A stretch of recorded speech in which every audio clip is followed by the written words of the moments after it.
मुझे नींद में ये दौरे काफ़ी छोटी उम्र से पड़ रहे हैं। मेरे डॉक्टर का कहना था कि ये मुझे सदमे की वजह से हो रहा है, क्योंकि मैंने अपने पापा को बचपन में ही खो दिया था।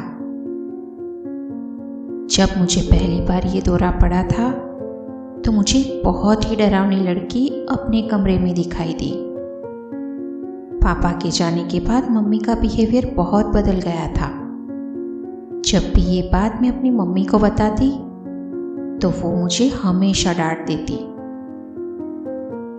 उन्हें लगता कि मैं बस उन्हें परेशान करने के लिए ये कहानी बना रही हूँ, जबकि मैं सच में उस लड़की को देखती थी और रात रात भर डर के मारे सो नहीं पाती थी। अब मैंने अपनी मम्मी से इस बारे में बात करना बिल्कुल बंद कर दिया था और वक्त के साथ मुझे इस चीज़ को कैसे संभालना है वो भी मैं सीख गई थी। वक्त ऐसे ही बीतने लगा। जैसे जैसे मैं बड़ी होती गई ये दौरे पड़ना कम हो गया। मुझे एक लड़के से प्यार हुआ और मैंने उससे शादी कर ली। वक्त गुजरने लगा। अब मुझे जो दौरे आते थे वो भी बंद हो गए। कुछ सालों बाद मैंने एक सुंदर बेटी को जन्म दिया। अब मेरी सारी उलझन खत्म हो गई थी।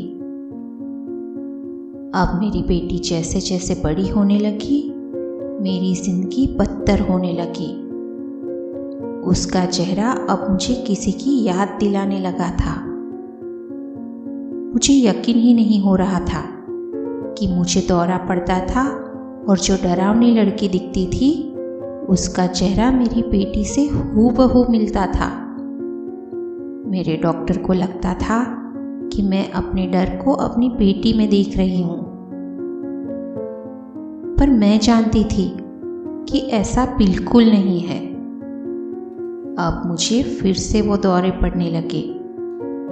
अब मैं अपनी बेटी से दूरी बनाए रखती थी क्योंकि मुझे उससे डर लगने लगा था। मेरे लिए ये सब आसान नहीं था।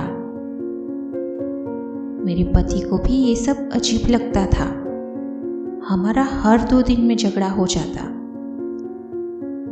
उन्हें ये समझ में नहीं आता था कि मैं ऐसा क्यों कर रही हूँ।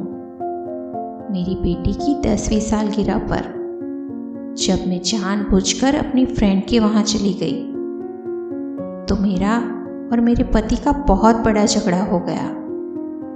मैंने उनसे कहा कि कल मैं वापस घर आ जाऊंगी। उस रात को मुझे फिर से वही दौरा पड़ा,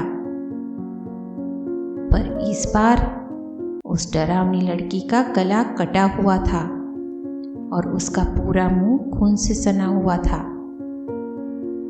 मैं डरकर उठ गई। तभी मेरे फोन की घंटी बजी।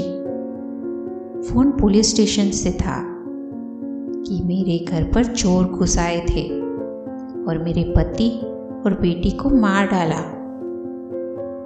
अब मुझे बहुत पछतावा हो रहा था कि काश उस रात घर पर होती और मैंने अपनी बेटी के साथ ऐसा सलूक ना किया होता। उस रात जब मुझे दौरा पड़ा तब मेरी बेटी मुझसे मदद मांगने आई थी, पर मैंने सब कुछ एक ही रात में खो दिया। अब मुझे हर रात वो दौरा पड़ता है जिसमें मेरी बेटी मुझसे एक ही सवाल करती है कि मम्मी आपने मेरे साथ ऐसा क्यों किया। आज मैं अपनी जान देने जा रही हूँ, पर उससे पहले मैं आपको बताना चाहती हूँ कि आपको भी कभी आपके सपने में कोई दिखे तो ज़रूर उसकी बात समझने की कोशिश करना। दोस्तों, कहानी आपको पसंद आई हो तो वीडियो को लाइक करना और चैनल को सब्सक्राइब करना बिल्कुल भी ना भूलें।